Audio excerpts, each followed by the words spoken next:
Resistência Podcast. Aqui você tem um conteúdo de qualidade com quem conhece do assunto. Entrevistas exclusivas, convidados especiais, discussões de artigos e muito mais sobre todo o esporte de endurance, natação, corrida, ciclismo e triatlon. Apresentação, professor Sandro Rodrigues.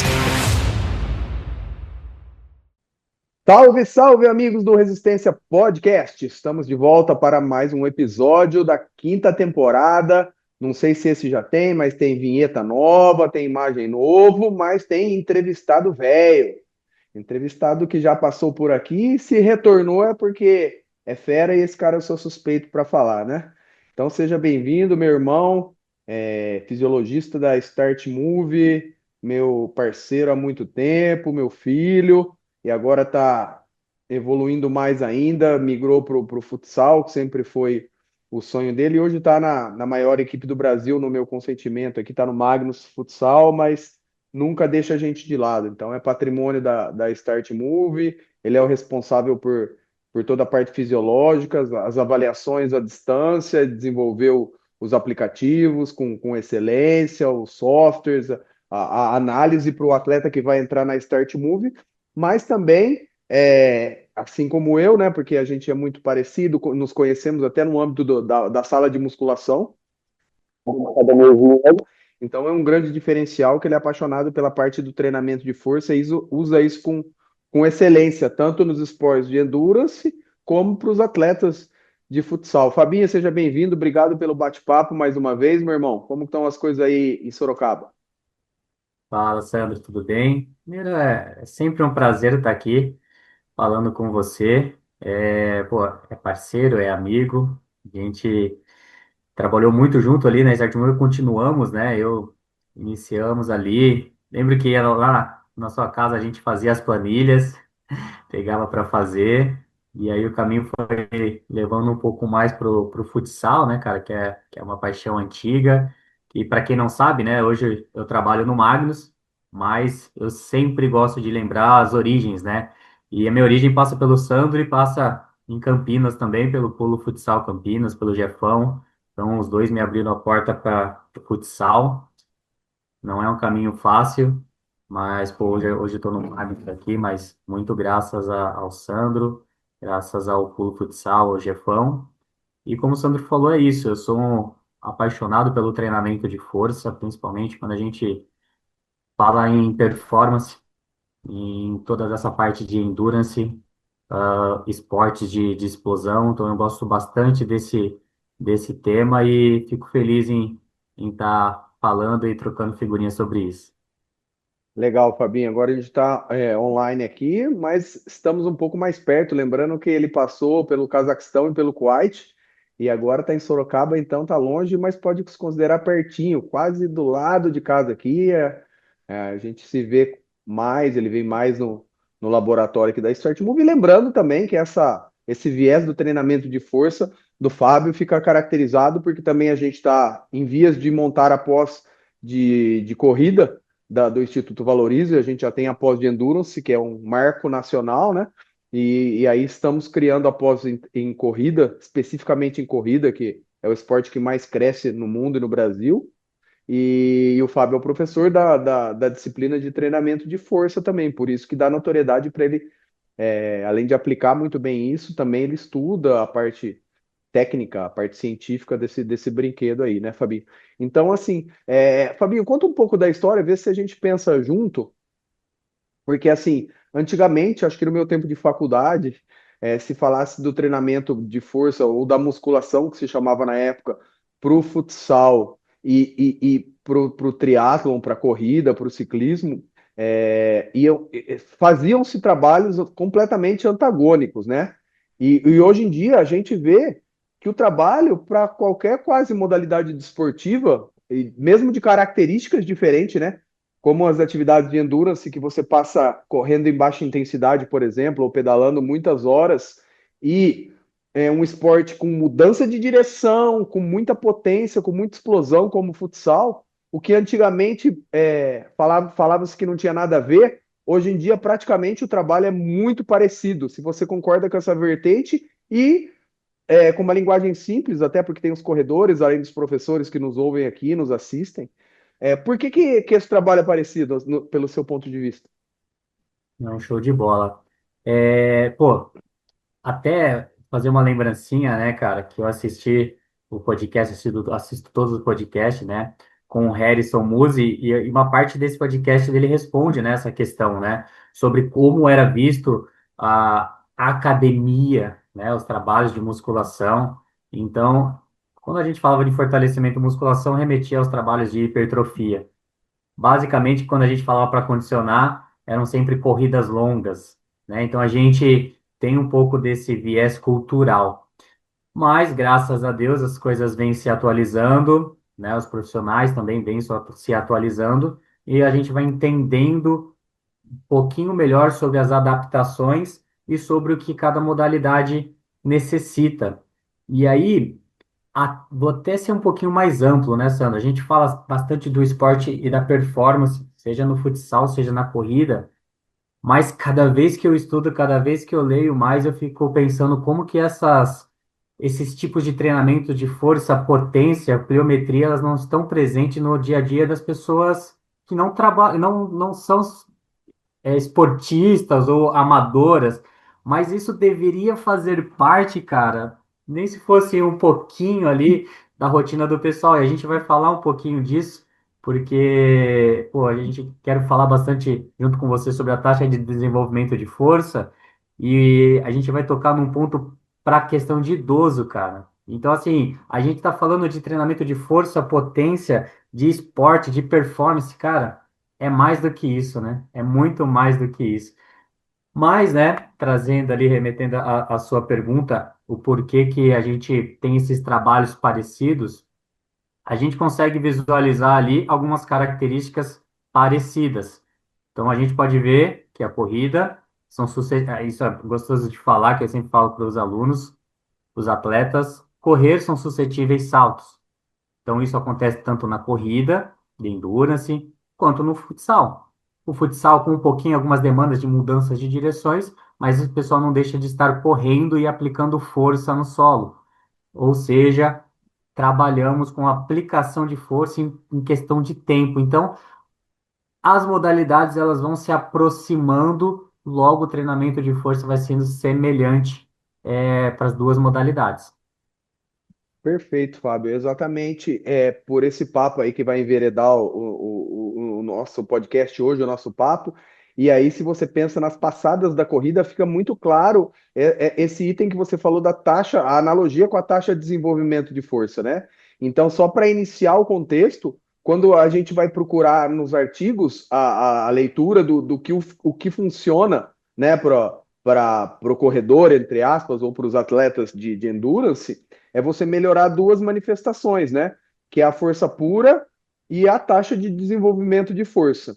Então, a força pura, que não é a temática central do nosso podcast, mas para quem está nos ouvindo entender, né, Fabinho? Por exemplo, a força pura ou força máxima, se eu levanto 100 quilos hoje, né, e não consigo levantar mais que isso, e depois de algum tempo eu levanto 200, é muito claro que se eu corria gastando uma energia X quando eu levantava 100, eu levanto 200, eu gasto menos energia, né?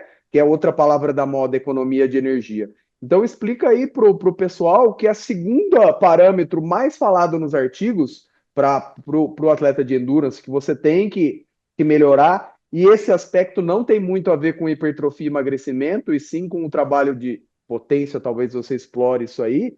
Eles citam essa taxa de desenvolvimento de força, tem outro nome também, então são dois nomes, daqui a pouco eu lembro. Taxa de produção de força. Isso, taxa de produção de força, exatamente.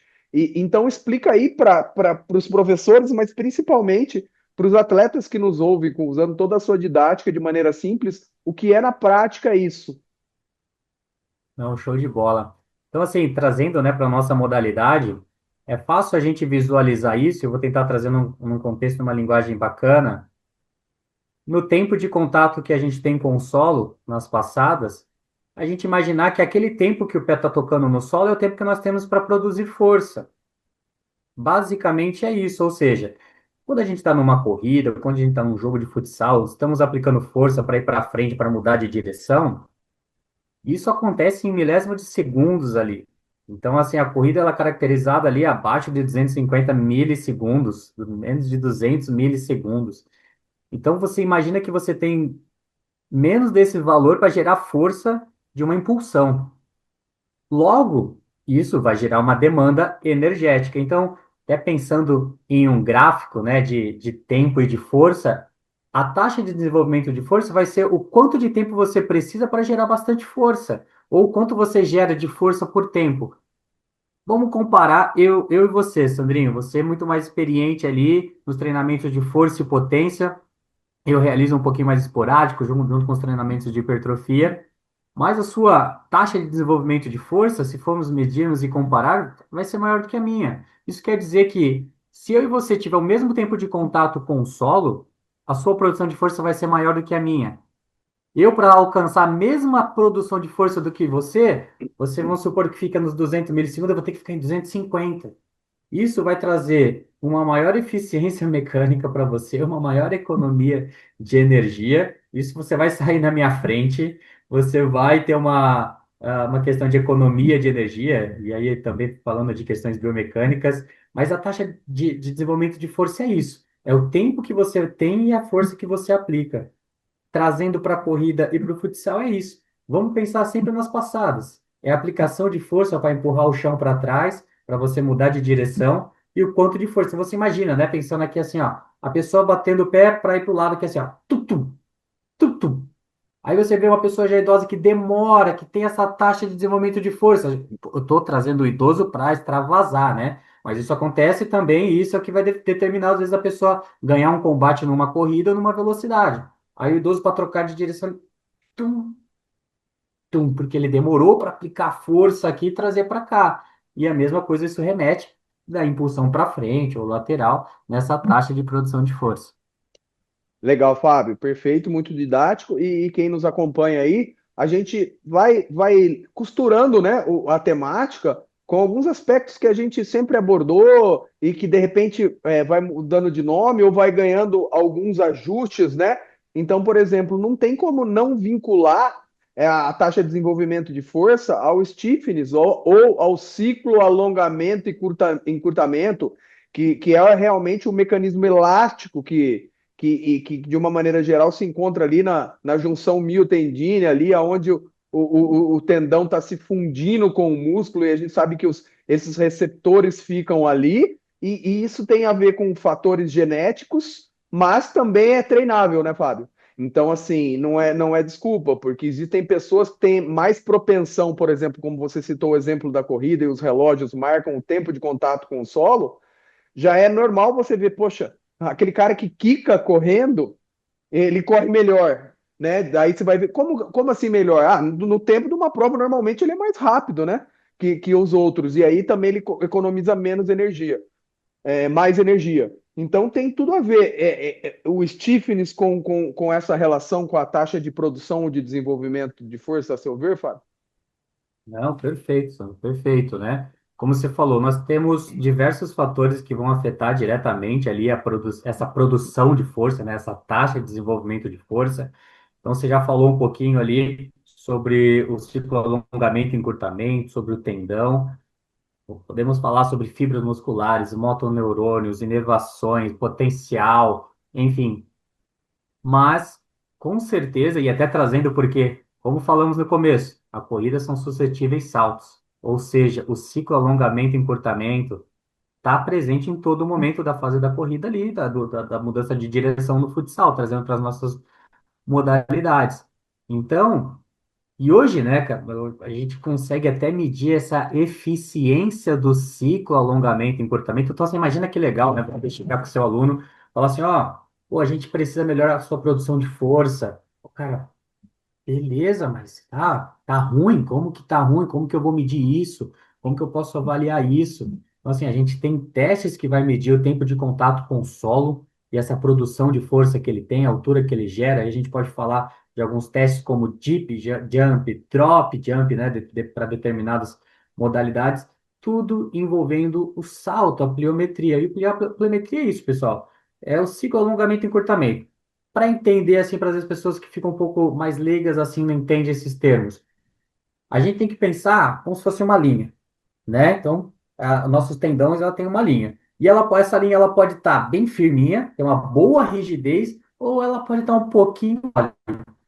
Isso, quando ela está um pouco consegue gerar uma elasticidade bacana para a gente. Quando ela está mais firme, você puxa, ela está bem estirada aqui, e aí a gente une duas coisas, né, Sandrinho? Que é a energia cinética ali, mais a produção de calor para gerar né, como se fosse um elástico aqui para jogar a pessoa. Então, basicamente, é isso, né, essa energia cinética mais a energia mecânica para gerar a potência, que são os suscetíveis saltos ali. Então, a gente precisa ter um bom ciclo alongamento e encurtamento, uma boa eficiência, porque todos nós temos, né, ciclo alongamento e encurtamento, mas tem uma boa eficiência desse cara nessa produção de força, nesses tempos de contato com o solo também. E aí, hoje a gente consegue avaliar a eficiência desse ciclo alongamento e encurtamento, comparando principalmente dois tipos de salto aí.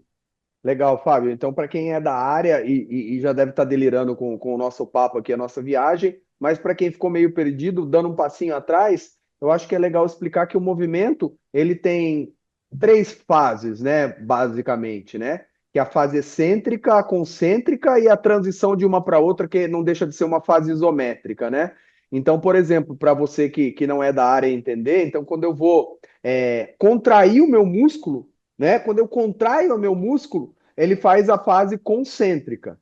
E a fase excêntrica, por exemplo, no passo da corrida ou num agachamento, quando você resiste à ação da gravidade, a gravidade está te empurrando para baixo, ou com uma carga externa, por exemplo, uma barra nas costas do agachamento, ou mesmo a força da gravidade que já te empurra para baixo e você está contra-resistindo a essa ação, é a fase excêntrica.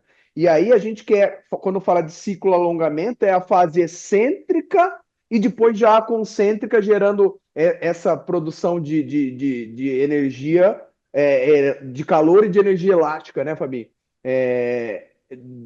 Cinética e a elástica, digamos assim. Cinética. E aí, quem consegue aproveitar mais para o leigo esse embalo da descida para transformar em energia a parte subida, além da força que ele já tem, sendo bem grosseiro e didático, então ele consegue ganhar algo mais da força que ele tem com esse embalo que ele toma na fase excêntrica. Fui muito vulgar, Fabinho?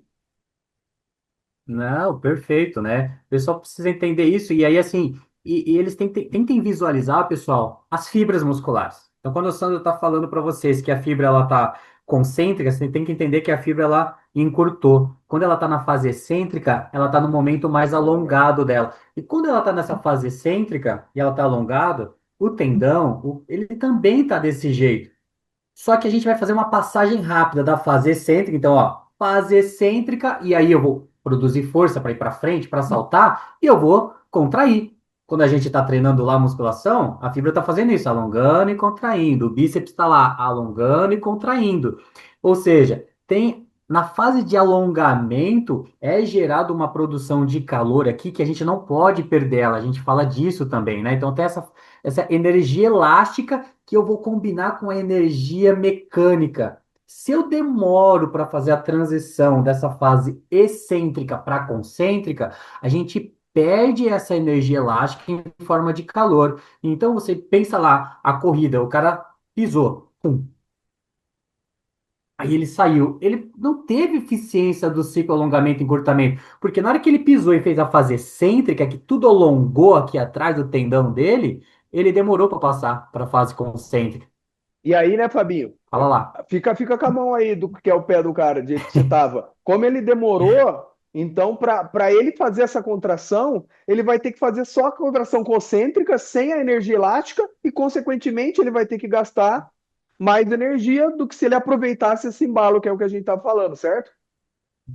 Perfeito. E aí, quando a gente olhar o tempo de contato do solo do cara tá alto, a demanda de energia dele é maior, por conta que ele não tem uma boa eficiência do ciclo alongamento e encurtamento. Então, basicamente, Fabinho, para nos ajudar, a gente tem um aparelhinho, né? A gente já vai voltar na taxa de produção de força, que é o Ecoder, né? Com o VBT, que é o treinamento baseado em velocidade, que facilita muito, porque a gente consegue medir quanto tempo a pessoa leva para executar essa ação, seja ela combinada com a ação excêntrica, né, Fábio? Ou, ou Isso. isoladamente só a parte concêntrica. Então, assim, a gente pode usar esse aparelho encoder, que é uma linha que é amarrado na barra, né, que mede a velocidade de deslocamento da barra. Você pode falar um pouco sobre isso. Ou ainda o tapete que consegue medir o salto, por exemplo. É isso, Fábio? Duas Tá, ferramentas que não, por acaso a gente legal. tem no estúdio que a gente pode usar, mas uma não substitui a outra, certo? Perfeito. E é legal, né? Lá no início a gente falou do treinamento de força para hipertrofia, as corridas para todos os esportes, e é legal a gente ver o quanto vem se atualizando, né? E não tem como ficar de fora a tecnologia. A tecnologia. Mas também, né, Sandro, que fique claro que às vezes a pessoa, mas eu não tenho tapete. Isso Mas aí. eu não tenho aquilo. Porque acaba se tornando, né, uma desculpa para não aplicar ciência. Eu Exa- acho que isso E, não pode. e aí o cara volta no treino convencional de hipertrofia e emagrecimento, que a maioria das vezes, se o cara já tem técnica, vai atrapalhar o jogador de futsal, o ciclista, o corredor, o triatleta, né? É isso, perfeito, né? Mas vou falar do tapete, aí a gente vai pro encoder, tá? E eu vou tentar fazer analogia até com o que a gente vivenciou, porque a gente também não teve tapete sempre, a gente não teve o encoder sempre, mas a gente nunca deixou de trabalhar força, potência, pliometria, né? E como que a gente avaliava tudo isso? Eu lembro que saltava enfim, vamos falar um pouquinho do E mesmo, tapete e essa. perfeito, Fábio, e mesmo sem essas ferramentas, nós nunca deixamos isso empírico, né? Então, assim, a gente tinha, o cara pulava com a mão suja de giz e via quantos centímetros ele saltava, exatamente, não é isso? Só para não achar também que Perfeito. nem para lá e nem para cá. Não preciso de tecnologia, mas não significa que vou trabalhar empiricamente. Perfeito, perfeito. Então, né, vamos lá, voltando ali para o tapete. Então, o tapete, né, é uma plataforma de contato, né, onde ele vai simplesmente fazer algumas métricas para a gente. Então, o sujeito ele vai subir num tapete ali de salto, no nosso comando ele vai saltar, e aí a gente vai realizar ali com eles. Vamos falar dos dois saltos ali principais, que é o CMJ, que é o Counter Movement Jump, que é o movimento onde o atleta começa em pé, agacha e salta. É o que a gente está falando, uma passagem rápida da fase excêntrica para concêntrica. E o tapete vai nos dar valores de altura, de potência, de voo, a média da velocidade. O tapete faz todas essas contas para a gente. Então a gente vai ter uma altura X para esse cara. E nós temos o outro salto, uma outra variação, que é o squat jump, onde ele vai partir de uma posição isométrica, né? De mais ou menos 90 graus ali. Ou seja, ele vai sustentar ali por 3, 4 segundinhos e ele vai saltar. Então, olha que bacana. Aqui a gente está citando dois pontos que a gente citou naquele momento da corrida e da transição. O primeiro, Counter Movement Jump, CMJ, uma passagem rápida da fase concêntrica para excêntrica, aproveitando da energia cinética, mecânica para gerar potência, gerar altura, né, nesse salto. Em contrapartida, o outro salto, o cara agacha e fica parado. E daquele ponto de 90 graus, mais ou menos, ele tem que subir, fazer o salto. Ou seja, a energia elástica ela é dissipada em forma de calor. E aí a gente vê que tem muita produção de força, porque não tem energia elástica ajudando. Comparando esses caras, quando a gente avalia na literatura, nós vemos que um bom aproveitamento desse ciclo alongamento e encurtamento, que é o primeiro salto ali, que faz o uso dessa energia elástica, ela tem que ser mais ou menos 10% acima do que essa produção de força isolada sem a energia elástica. Já conseguimos ver, comparando esses dois saltos, a eficiência do ciclo de alongamento do cara. Que fique bem claro, e a gente sempre gosta de falar isso, Sandro vê, a gente tem na assessoria, nós fazemos essa avaliação presencial online, que não é porque muitas vezes o cara está abaixo dessa eficiência, porque está ao fim do mundo. Por quê? Nós precisamos entender a periodização desse cara. E aí a gente traz até um papo de periodização, só para a gente passar rápido, para não achar que acima de 10% é o número mágico e todo mundo tem que ficar acima de 10%. Então vamos lá, counter movimento jump, agachou e saltou. O outro agacha paradinho e salta. O agachou e saltou tem que ser melhor do que o outro. A altura tem que ser maior. A condição de potência de altura tem que ser maior do primeiro salto aqui em comparação ao outro. Quanto? 10%. É o que a literatura nos traz. Mas muito disso vai depender da periodização. Muitas vezes o cara está iniciando uma periodização, está no momento de base, onde ele está fazendo muito mais força do que potência. Então pode ser que esse valor esteja um pouco abaixo ali dos 10% e está tudo bem, porque a prova desse cara, a prova A desse cara vai ser daqui 4 meses. Então, para a gente entender também que ele, pô, tá tudo, tem que toda hora tem que estar acima ali. Não, ficou acima, você tem um bom aproveitamento, mas entender que essas variações vai depender também da periodização.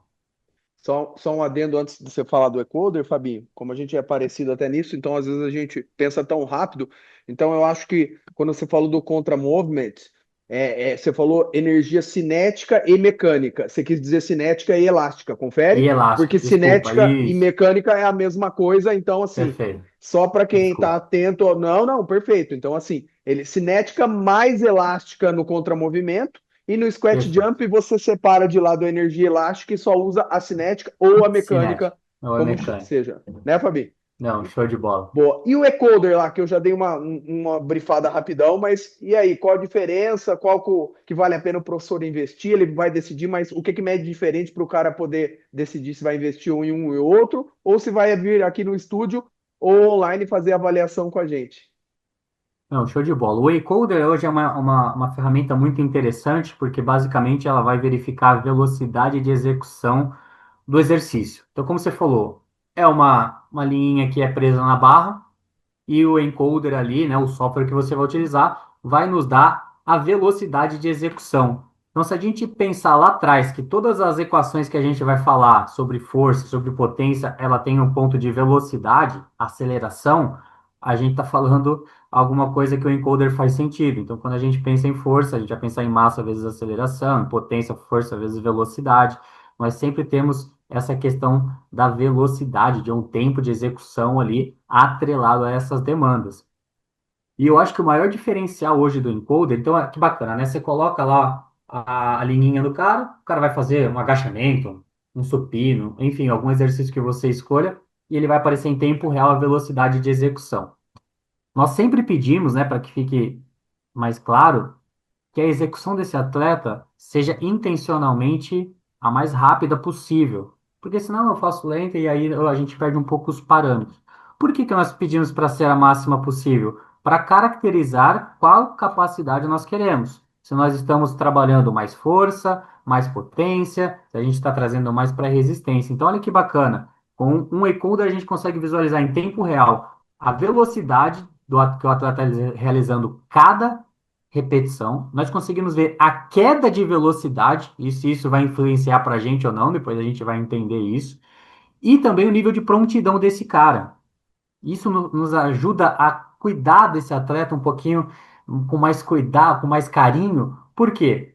Ah, hoje eu vou fazer um trabalho de potência. Então vamos pôr uma carga aqui que ele vai ficar de 0,75 a 1. Pois a gente entende esses números aqui. Então quando o cara fizer o exercício, tem que ficar aparecer para mim 0,75 metros por segundo a 1 ponto metro por segundo. A gente está falando de velocidade média propulsiva, tá? Então a gente explica isso também.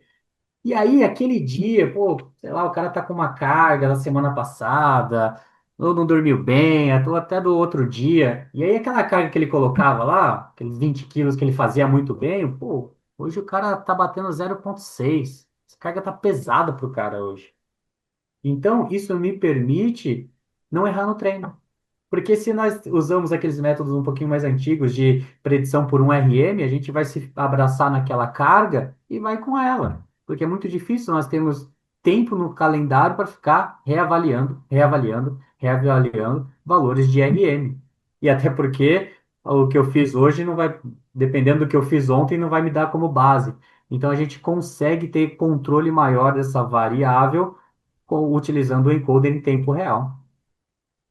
Perfeito, Fábio. E outra coisa, assim, né, para dar um passinho atrás e simplificar para quem está viajando, mas gosta do podcast. Então, assim, para pensar, então, assim, 1 metro em 1 segundo, o movimento é mais rápido do que meio metro em 1 segundo. Então, só para voltar para o beabá, então, para quem está olhando, então a barra mede isso. Então, se você está conseguindo fazer um exercício mais rápido, significa que está mais fácil. Então, o seu estado de prontidão pode estar melhor, ou a carga pode estar significando que está leve para você, de acordo com o seu objetivo, né, Fábio? É por aí, né? Perfeito, né? Então, eu acho que o grande diferencial do encoder é isso, é entender essa velocidade e se ela está de acordo com o que você quer trabalhar. E aí, você trouxe pontos importantes. Então, se hoje eu com 20 quilos não estou conseguindo fazer com a mesma velocidade que eu fiz no treino passado, eu preciso entender o porquê. Mas, se eu não entender o porquê, não me impede de ir lá e falar: opa, hoje não é essa carga de 20.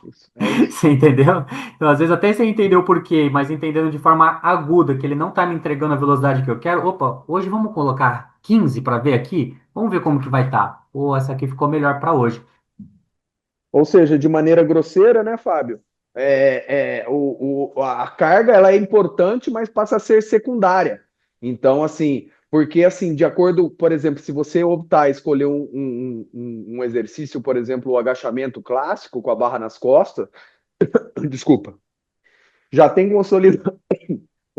consolidada na literatura algumas velocidades inerentes à carga ótima de força pura, de potência, né, ou de velocidade. Então a gente pode pensar de 0,5, 0,6 para força pura. E aí você vai imputando, pondo ou tirando a carga para que cada atleta, cada aluno desenvolva essa mesma velocidade com cargas distintas e em dias distintos ou em ciclos distintos da periodização, né?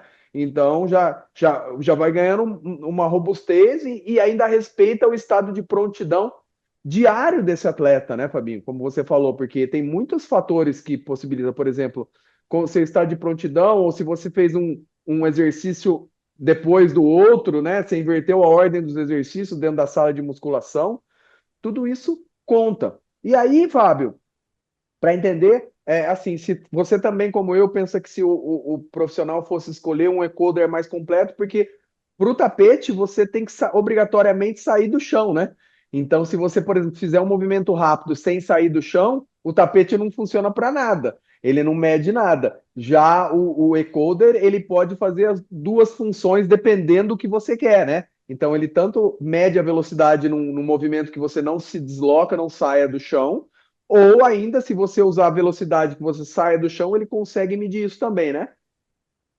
Perfeito. Acho que você pegou num ponto importante, né? Então, pô, é claro, é muito individual, é o que as pessoas precisam no momento, mas hoje eu vejo o encoder como uma ferramenta a escolher primeiro do que um tapete, porque basicamente é isso que você falou, né? Claro, pô, vai depender do encoder, das variáveis, mas com certeza ele vai te dar a velocidade do que é o que a gente está falando, ele vai te dar a potência, ele vai te dar até centímetros. Ou seja, eu consigo até fazer o salto pelo encoder. O encoder vai me dizer qual os centímetros que você saiu, né, do chão. Então, assim, hoje eu acho que é uma ferramenta um pouquinho mais, colocaria em primeiro ali em comparação ao tapete. Porque você bateu num ponto importante. O tapete, ele vai ver o tempo que o cara saiu do chão, o tempo que ele ficou no ar, bateu. Ou seja, basicamente ele vai treinar, se conseguir treinar em alguns tapetes, né? Porque tem alguns que também não dão essas coisas. A pliometria. Exatamente, Fabinho. Para a gente ir caminhando para o final, que a gente tem vontade de conversar até amanhã, ainda mais com você, cara, do jeito que eu te prezo como ser humano, como profissional, mas assim, eu consegui construir uma base assim metodológica assim nesse podcast para agora voltar de novo para a taxa de desenvolvimento de força com esse conteúdo que a gente conseguiu assimilar para quem acompanhou, ter uma base e falar assim, o cara faz a velocidade intencionalmente máxima na fase concêntrica, que a gente falou que tem um encurtamento do ventre muscular, né? Ou aproximação do ponto de origem e inserção também é outra medida que você pode ter. Beleza. Só que quando você vai ler o conceito de taxa de desenvolvimento de força, ele ainda, os artigos citam que é o momento inicial da contração. Então, nem é a fase concêntrica como um todo. E aí, quando você vai para a ferramenta do encoder, ele mede o deslocamento total, que interessa menos para a gente do que a velocidade propulsiva média, né? Que você chama, que ele consegue descartar um pedaço que é onde explica aí para dar trevo na cabeça da negada, que você ultrapassa a velocidade de ação da gravidade, então ele só pega essa fase primária, que tem muito mais a ver com a geração rápida de energia, que é o que tem a ver com a taxa de desenvolvimento de força. Eu Não, comecei show de... a jogar bosta no ventilador, agora você limpa aí, porque eu fiz ao contrário, né? Eu fui simplificando o que você falava, agora você tenta explicar isso e se faz sentido o que eu estou pensando. Faz sim. Vamos explicar para o pessoal aí, né, esse termo velocidade média propulsiva, que é para o pessoal entender, né? Quando faz o encoder, aparece a velocidade média propulsiva, a diferença deles, por que de usar um, por que de usar o outro. Então, velocidade média propulsiva, então assim, o encoder ele vai mostrar para a gente, de forma um pouquinho simplificada, e alguns um pouquinho mais complexa, toda a velocidade de execução do exercício. Isso a gente está falando de uma repetição. Então, vocês concordam comigo que uma saída da barra, de um arremesso, ela é a diferença do final, que às vezes você, se eu no seu, eu vou ter, vamos supor, supino, né? Tô aqui no supino. Então, sair rápido. Só que se eu continuar rápido, o que que é? A gente não consegue, né? A gente sai em explosão e tem que frear o movimento, senão a gente vai acabar jogando essa barra. Ou seja, nós temos velocidades durante a execução. Nisso, a velocidade média propulsiva, ela descarta o momento de frenagem do exercício, ou seja, que são valores menores que o valor da gravidade. Então, olha que bacana, nós conseguimos ter de uma forma mais limpa e simplificada simplesmente o valor da fase concêntrica, descartando toda a fase De menor que a frenagem. velocidade da gravidade. Quando a gente fala em velocidade média, aí ele vai falar tudo. Ele vai me entregar tudo. Ele vai me entregar o momento de saída, o momento que subiu tudo, o Até momento que começar a freou lá excêntrica, né? embaixo, até recomeçar a fase excêntrica, tá?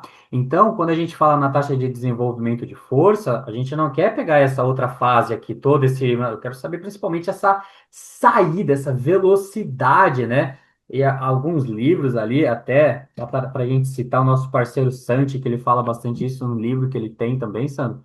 No seu também fala sobre esse momento, né? E aí, a literatura vai trazer vários nomes, momento de explosão, aceleração, mas é principalmente nesses primeiros momentos que a gente vence. Então, a taxa de desenvolvimento de força é até mais relacionada com força pura do que com a pliometria.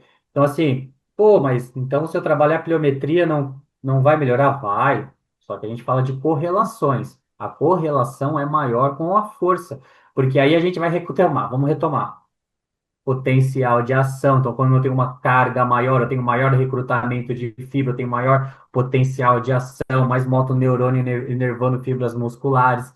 Então, assim, aí, pô, aí agora juntamos tudo, né? Aí juntamos tudo. Aí juntamos o encoder tirando essa fase que a gente não quer ver mesmo, me entregando a fase que eu preciso. Ou seja, se o cara está aplicando mais velocidade, com uma carga que ele aplicava menos, pô, ele melhorou a taxa de desenvolvimento de força dele. Se ele está fazendo o teste lá no tapete, no deep jump, né? Ele coloca um caixotezinho, bate o pé e salta. Se ele está saltando mais alto, no mesmo volume de tempo, a gente faz uma proporção de tempo que ele ficou de contato no chão com a altura, com o tempo de voo, e tem alguns protocolos, o cara melhorou a produção de força dele. Melhorou a taxa de produção de força dele. Basicamente, pessoal, não tem o tapete. Quer melhorar a produção de força e quer saber se está melhorando? Faz um salto em profundidade. Coloca lá um caixotezinho, um banco e um outro. Salta, pum, e cai. Agora tenta colocar mais alto. Acabou. Você está melhorando a taxa de produção de força. Você está batendo o pé rápido e saltando mais alto, está produzindo mais força.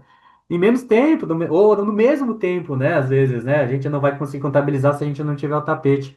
Mas a gente tá melhorando. E aí é aquilo que a gente falou, não ficar preso ao, eu não tenho tapete, eu não tenho encoder. Então, quer saber se melhorou a taxa de produção de força? Bota o cara para fazer isso daí, ver se ele está quanto a altura que ele salta. Se ele está saltando agora um banco, dois steps, já melhorou. Quer ver se o cara está melhorando o ciclo alongamento e encurtamento dele? Bota lá o giz na mão aqui, salta com a mão no quadril, toca na parede, faz o salto horizontal partindo de 90 graus ou com impulsão. Então, assim, nós temos diversas maneiras também de avaliar todos esses termos bonitos que estamos falando aqui. É, Fabinho, muito bom. E para fechar do jeito que você começou, né? Aí a gente começa a levantar a questão, e aí a gente pensa que só quem trabalha com performance deve ficar preocupado com isso. Aí tudo isso que você falou, a gente volta à questão do, entre aspas, do idoso. Ninguém está falando de irresponsabilidade, de pegar alguém com osteoporose e ter um risco de fraturar o fêmur desse cara. Mas a gente está falando sim de pensar na qualidade de vida. Qual valência que esse cara mais perde, né? Então ele perde resistência? Não perde, cara. E aí você vai ficar fazendo caminhada na praça ou hidroginástica, ele perde densidade óssea. E como você ganha osso com efeito piezoelétrico, você precisa ter um estresse, entre aspas, ósseo e dá tempo de fazer isso com muita gente de idade, né, Fabinho? Para esse cara ter mais qualidade de vida. Então, assim, ninguém tá falando que a potência no idoso é para o cara saltar mais alto, não, mas é para ele se levantar de uma cadeira com melhor qualidade, né? Para ele ganhar a qualidade de vida nas manifestações que ele mais perde, que mais influi nas atividades de vida diária, não é isso? Não, show de bola. Eu acho que a gente vai finalizar com esse ponto que é importante. A gente tá falando de idoso, mas serve para todo mundo, né, cara? Acho Exato. que todo mundo. Então, assim, até trazer alguns exemplos aí, igual você falou. Você vai na praça, o que você mais vê é idoso caminhando. Aí o nego vai sentar na cadeira, vai sentar no banco da praça, começa, pô, despenca, né? Já viu? Quando eles vão sentar assim, não tem força excêntrica, então o que eles mais perdem são força. Então o Sandro colocou num ponto muito importante. Vou dar mais alguns exemplos aqui, bem simples. A gente estava falando do quê? Força e velocidade? Então pensa na massa, né, no peso que o idoso tem e ele precisa atravessar uma rua, ele precisa atravessar uma rua movimentada, a velocidade que ele leva para sair de um lado para o outro, ou seja, ele tem que produzir força, né, para mover a massa dele. Então se ele mover devagar, correr o risco de ser atropelado. Se ele consegue mover um pouquinho mais rápido, se ele consegue produzir a força um pouquinho mais rápido nas passadas, ele melhora. Olha outro ponto que interessante, às vezes as pessoas não pensam. Um desequilíbrio de um idoso. O idoso tropeçou na rua. Se ele tiver uma boa taxa de desenvolvimento de força, ou diminuir a diminuição dessa taxa dele, ele consegue estabilizar melhor. Porque ele precisa da musculatura dele respondendo de forma rápida para ele não cair e ele manter a estabilidade. Se ele não tem isso, ele cai, quebra o fêmur, e aí a gente já sabe. Então, olha que louco, a gente está falando de performance, de futebol, de futsal, de corrida, ciclismo. Estamos falando de idoso para treinos de força e potência. Mas é claro, né? A carga que vai usar para um atleta não é a mesma, mas a capacidade que a gente quer trabalhar é a mesma. Boa, Fabinho, meu irmão, sempre um prazer inenarrável estar com você. Quem escutou a gente, acho que acrescentou muito e aí entende a brincadeira séria que eu faço, que eu pergunto para o atleta se você faz musculação ou treina força. Eu criei esse jargão aí que é muito diferente. Então, se a galera quiser, né, acompanhar mais, entender mais, fala o seu Instagram. Lembrando que a pessoa pode te ver na TV agora também. Eu sou fã de carteirinha, então assisto todo o jogo do Magnus agora que vai começar a Libertadores, né, Fabinho? Estão jogando os campeonatos, mas enfim, se despeça, agradece o pessoal, pode falar um pouquinho de você, do seu trabalho, como o pessoal te acha e deixar seu recado final aí para tudo.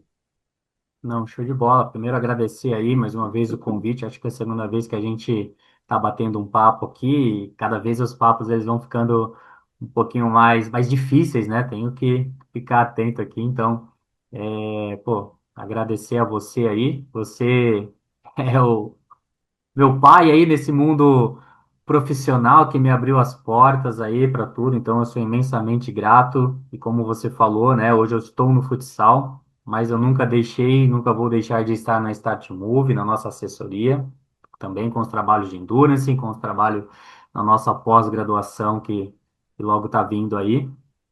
E para quem quiser saber um pouquinho mais, né, sobre o trabalho ali, Instagram, pô, a gente posta bastante conteúdo, é o prof.fabioalessandro, então a gente vai ter bastante conteúdo ali, principalmente para vocês que gostam de treinamento de força, né, tem bastante conteúdo também relacionado à parte de quadra de futsal, mas muito rico também na parte de produção de força, né, e fica um convite também para seguir tanto a minha quanto a rede do Sandro, que eu acho que deve ter uma faculdade dentro no Instagram do Sandro ali, vocês podem fazer, deve ter umas 5 pós-graduações ali, só de estar acompanhando o Instagram do Sandro.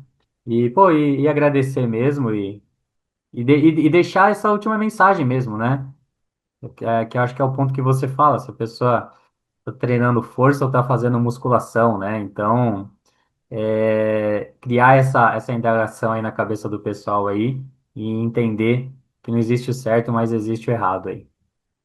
Boa, Fabinho, meu irmão, muito obrigado. Até a próxima e quarta-feira eu tô aí para te dar um abraço e ver meu time tentar surpreender o seu, hein? Show de bola, Sandrinho. Valeu, velho. Valeu, abraço.